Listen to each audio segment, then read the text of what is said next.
Bonsoir, bienvenue,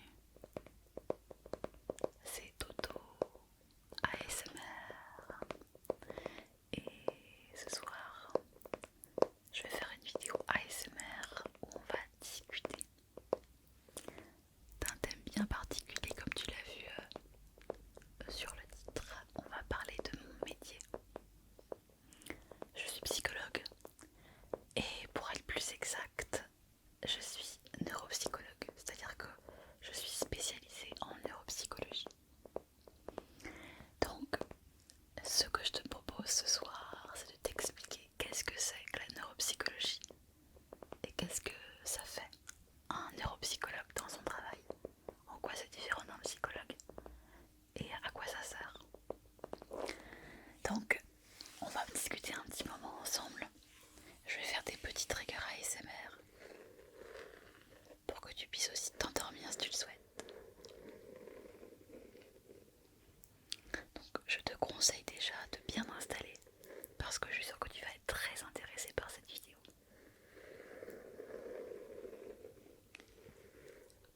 Installe-toi confortablement dans ton lit ou sur ton fauteuil et ouvre bien les oreilles. Alors, chapitre 1. C'est quoi la neuropsychologie? Peut-être que tu n'as jamais entendu parler de ce terme-là. Il faut savoir que la neuropsychologie, à la base, c'est une discipline qui permet en fait d'étudier les pathologies, plutôt les comportements qui vont découler de pathologies ou de lésions cérébrales. Donc ça peut être des comportements problématiques de la personne, des déficiences cognitives, des difficultés par exemple de mémoire, de concentration, des difficultés de langage, des difficultés au niveau moteur, motrice. Ça va être aussi étudier l'impact au niveau du comportement émotionnel de la personne ou de ses capacités à s'adapter en fait dans la société ou dans ses interactions avec les autres. Donc vraiment à la base la neuropsychologie c'était vraiment plus pour l'étude des personnes qui ont eu des lésions cérébrales par exemple après un traumatisme crânien ou après une chirurgie en fait. Et pour essayer de comprendre un petit peu quelles étaient les capacités qui étaient préservées chez cette personne et quelles étaient ces capacités qui étaient ce qu'on appelle déficitaires suite par exemple à l'intervention chirurgicale ou à la lésion qu'elle a eue au niveau de son cerveau. Ça c'est vraiment la base de la neuropsychologie et c'est encore effectivement très utilisé. Ensuite la neuropsychologie on l'a un petit peu plus étendue après à tout type de problématiques que juste les personnes qui ont subi un choc au cerveau. Ça peut être aussi toutes les personnes qui ont des problématiques de naissance en fait, qui sont nées avec des particularités de fonctionnement. Peut-être que si tu es sur les réseaux sociaux, tu as déjà vu les termes par exemple de neuroatypie, neurodivergence, ce genre de choses qui témoignent en fait d'un fonctionnement neurologique particulier qui génère des comportements particuliers chez la personne. Je vais t'expliquer un peu, je te donnerai des détails par exemple après.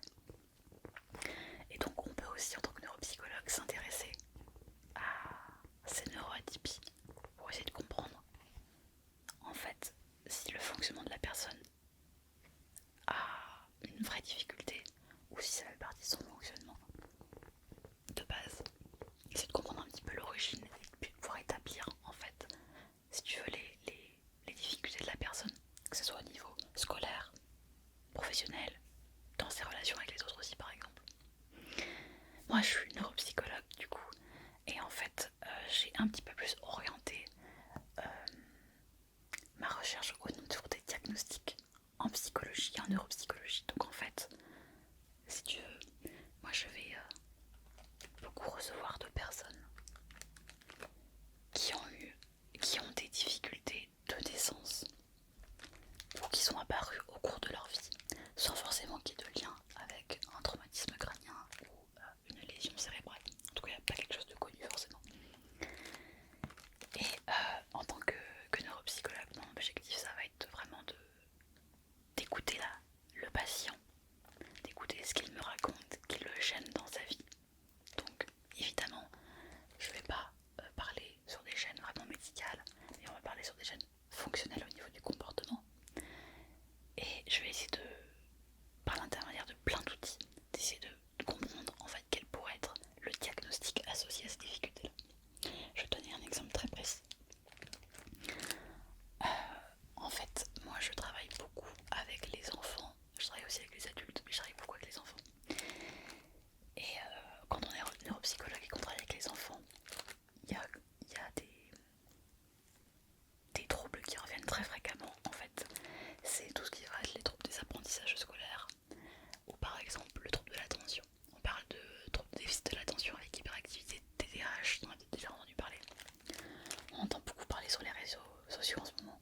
tu sais que depuis toujours, t'as du mal à entrer en relation avec les autres. Quand t'étais enfant, c'était compliqué. Dans la cour de récré, t'essayais un peu de te faire des amis, mais tu savais pas trop comment t'intégrer, alors que pour les autres, ça paraissait évident. Et puis, plus tard, tu as commencé à te sentir souvent un peu triste. Peut-être déprimé, tu sais pas trop, mais en tout cas, tu sens que ça va pas très bien. Donc, depuis un moment, tu constates qu'il y a un peu ces difficultés qui sont présentes, certaines depuis longtemps, d'autres qui sont un peu plus nouvelles. Et tu te dis peut-être qu'en fait, peut-être que j'ai quelque chose qui fonctionne pas bien en fait. C'est pas juste que je suis fainéant, mais peut-être quelque chose qui fonctionne vraiment pas bien, pas correctement. Et c'est là du coup que tu vas venir me voir. Donc là je t'explique. Là je te donne un cas fictif de patient. Ce sont évidemment ce que je viens de te donner pour ce patient fictif, ce sont des choses qu'on me dit très souvent. Mais ça c'est une partie du métier de neuropsychologue, donc moi je t'explique comment moi je travaille. Après, il y a selon les populations avec qui tu travailles, on n'aura pas exactement les mêmes difficultés, c'est normal. Bon, revenons à toi. Tu es ce patient-là, tu as des difficultés. Et tu viens me voir. Alors comment ça se passe un rendez-vous chez le neuropsychologue? Je vais t'expliquer comment moi je fonctionne. Les neuropsychologues fonctionnent différemment. On n'a pas tous exactement les mêmes bases et les mêmes façons de procéder. Moi ce que je vais faire, c'est que je vais te recevoir déjà sur un premier rendez-vous. Je vais t'écouter, tu vas me raconter ce que tu viens de me dire. Et puis, je vais aussi te poser des questions.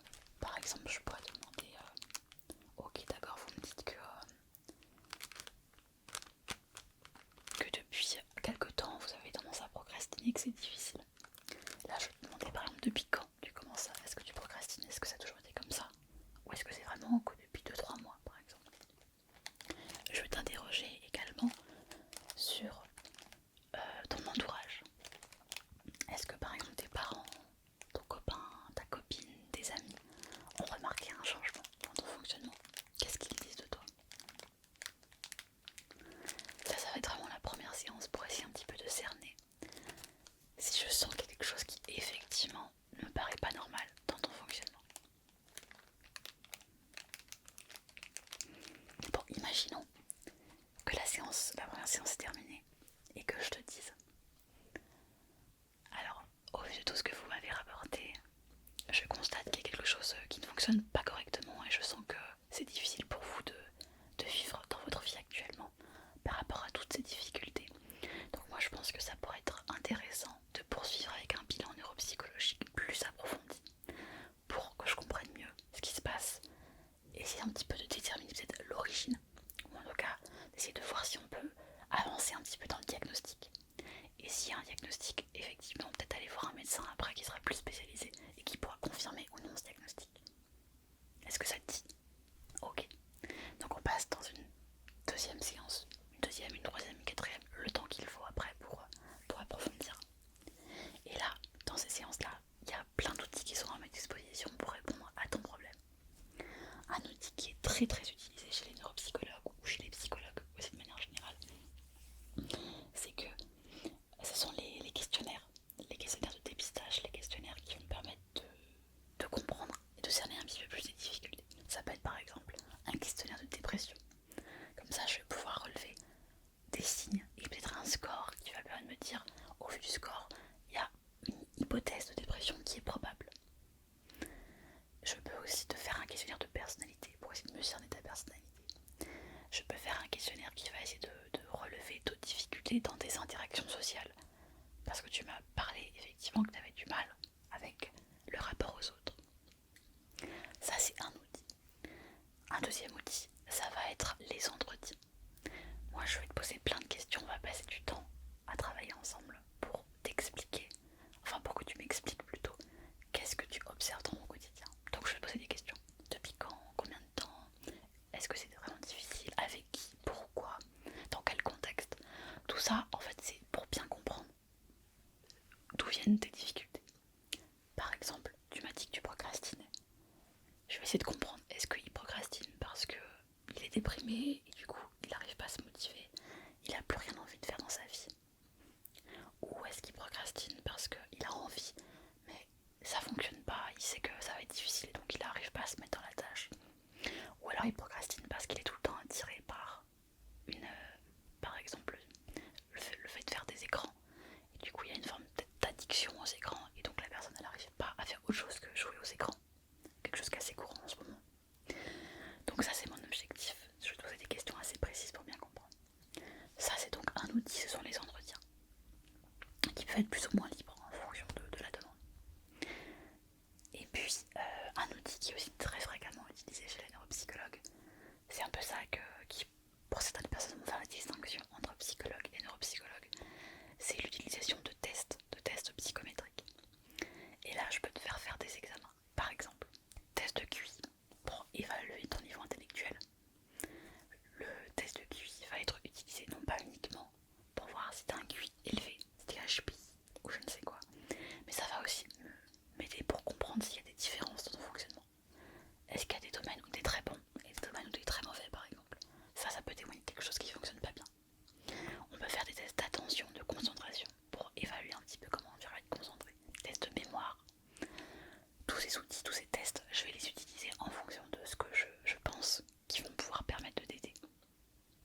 Donc il y a les questionnaires, les entretiens, les tests, et puis après il y a l'observation en fait. Donc l'observation qui peut être directe, bah je t'observe comment tu es. Est-ce que cette personne elle a l'air normale comme ça, ou est-ce qu'il y a des signes que je repère qui sont particuliers? Par exemple, la personne fait que parler, j'arrive pas à en caser une. Là je me dis c'est bizarre quand même. Ou alors au contraire la personne n'arrive pas à parler, elle est complètement bloquée, elle est inhibée. Par exemple ce matin j'ai eu un patient, il avait un visage totalement impassible, aucune émotion sur son visage tout le long de la séance. C'était bizarre donc je lui ai fait remarquer, je lui ai demandé s'il était peut-être triste ou pas très content.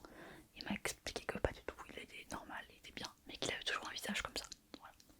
Donc ça je me dis tiens c'est bizarre, il a pas d'expression sur son visage. Même quand je fais un peu d'humour quoi, il n'y a rien, il n'y a pas de réaction quoi. Donc ça c'est l'observation. Et puis il y a aussi tout ce qui va être l'observation de l'entourage. C'est pour ça que moi j'aime bien aussi interroger un peu les amis, la famille, pour voir s'il y a des petites choses qui me paraissent normales ou pas tout à fait normales. Donc voilà, je fais des séances pour ça. Et ensuite on arrive à l'étape de conclusion. Et je te dis, voilà ce que tu as. Non je rigole. Non c'est pas aussi simple que ça, c'est hyper compliqué. Des fois je sais pas ce que tu as. Des fois je suis là, bah je sais pas. Je vois qu'il y a des trucs qui vont pas, qui déconnent. Mais j'arrive pas à savoir ce que c'est. Ça m'arrive. Hein. Il y a encore pas très longtemps, j'ai vu quelqu'un et j'avais plusieurs hypothèses. Et il y avait des hypothèses de troubles d'attention, de troubles de la bipolarité par exemple, d'anxiété. Et je suis pas arrivée à bien comprendre ce qui se passait avec cette personne. Donc je l'ai simplement dit et j'ai réorienté vers quelqu'un d'autre.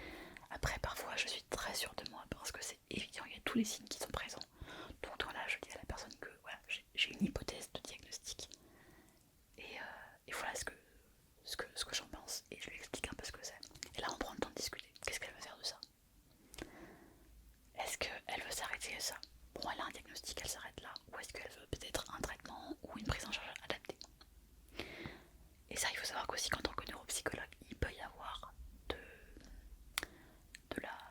la remédiation ou de la rééducation, de la prise en charge en fait, de l'accompagnement de cette personne.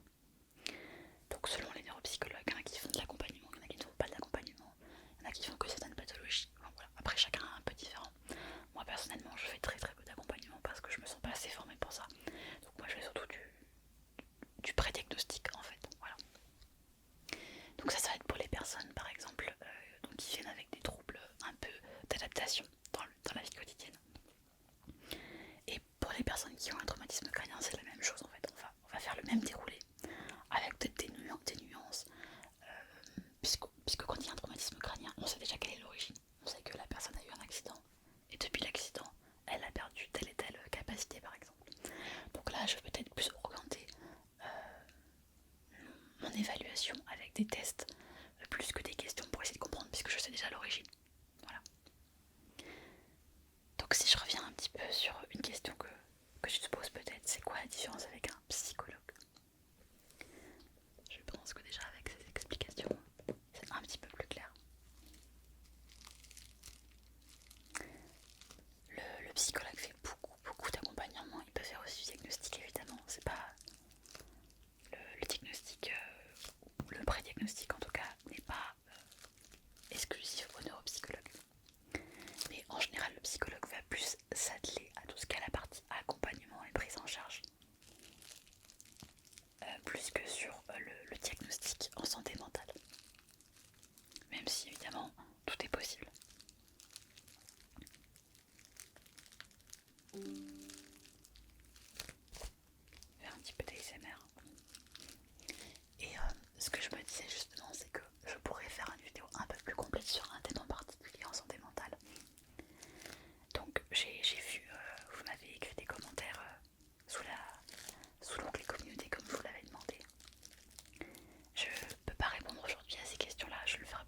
poser vos questions. Et puis je vais quand même répondre à une question qui m'a été très très souvent posée, c'est comment je fais pour écouter les gens me raconter leur histoire difficile et prendre ça en fait et le vivre. Enfin, comment je fais pour le vivre en fait. Ce qu'il faut bien comprendre, je pense que c'est quelque chose qu'on a du mal à comprendre quand on ne travaille pas dans la santé. Mais quand on travaille dans la santé, en fait, moi quand je suis psychologue, je suis psychologue en fait. Donc j'ai mon rôle de psychologue, si vous voulez. Et donc de ce principe-là, je suis pas moi-même, je suis pas d'auto-ASMR quand je suis avec quelqu'un. Donc il y a déjà une espèce de distance, je sais pas comment dire, une distance qui va s'opérer déjà de manière naturelle. Puisque je sais que je suis dans mon rôle, je suis là pour écouter, pour soutenir la personne. Mais sans prendre ce qu'elle me raconte. Puisque de toute manière, la personne, je ne la connais pas en fait. J'ai pas de lien affectif avec elle, je ne la connais pas. Donc c'est pas du tout la même chose quand on travaille en fait et que c'est notre rôle que quand c'est un ami ou quelqu'un qu'on connaît qui nous raconte une histoire triste, une histoire difficile. Ça c'est un premier élément à comprendre. Ensuite je pense qu'il y a des personnes qui sont plus ou moins, qui arrivent plus facilement ou moins facilement à avoir cette distance. C'est-à-dire que moi quand quelqu'un me raconte quelque chose de triste, je reconnais la tristesse, je peux ressentir, en tout cas reconnaître l'émotion chez la personne. Je peux savoir qu'elle est triste, je peux imaginer sa tristesse, je peux imaginer ce qu'elle a ressenti. Et donc je suis capable de dire waouh, ce qu'elle a vécu là, c'est super dur. Voilà, cette personne, je la plains. Je peux dire ça. Dans ma tête, évidemment, je le dis pas. Mais je peux reconnaître qu'effectivement, c'est super compliqué, c'est super dur. Pour autant, je vais pas ressentir exactement la même chose qu'elle, puisque je ne suis pas elle, et je ne suis pas non plus dans sa vie, je ne suis pas son entourage en fait. Donc cela m'impacte moi. Ça peut arriver que je sois parfois impactée par ce que la personne me raconte. Et dans ces cas-là, c'est en général parce que la personne me raconte quelque chose qui me touche personnellement. Par exemple, elle va me dire quelque chose qui me fait très fortement penser à quelque chose que j'ai vécu et qui était difficile. Là, c'est vrai que ça va plus me toucher, je vais être plus toucher, je vais ressentir vraiment à l'intérieur de moi qu'il y a quelque chose qui se passe. Alors que s'il me raconte quelque chose qui ne me concerne pas du tout, je ne vais pas ressentir de manière aussi forte. Mais après, j'arrive à garder la distance, c'est elle, c'est pas moi. Donc voilà. Mais après, il y a des personnes qui arrivent plus facilement à le faire et d'autres qui arrivent moins facilement à le faire.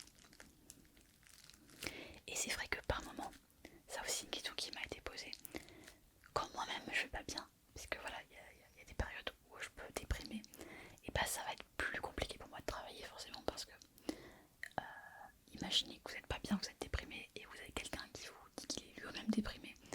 C'est plus compliqué du coup d'ajuster aussi sa posture puisque ça nous fait vivre des choses que nous-mêmes, enfin que moi-même je ressens. Donc c'est pour ça d'ailleurs que les psychologues quand ils vont mal, bah, ça peut être compliqué pour eux de travailler forcément. Donc en général, ce qu'on recommande aux psychologues c'est aussi de bien prendre soin de lui parce que c'est très important pour pouvoir continuer à travailler. De toute façon, de manière générale, même si on n'est pas psychologue, il faut prendre soin de soi. Donc voilà, mets-moi vraiment en commentaire si tu as un thème en particulier, un sujet. Par exemple, sur ma chaîne, j'ai déjà parlé de l'anxiété sociale. J'ai déjà parlé de la dépression. Il y a un questionnaire sur la dépression que tu peux retrouver aussi dans les vidéos. Et je crois que c'est tout. Ouais. Voilà, donc n'hésite pas à me faire ce petit retour là. Et si tu as encore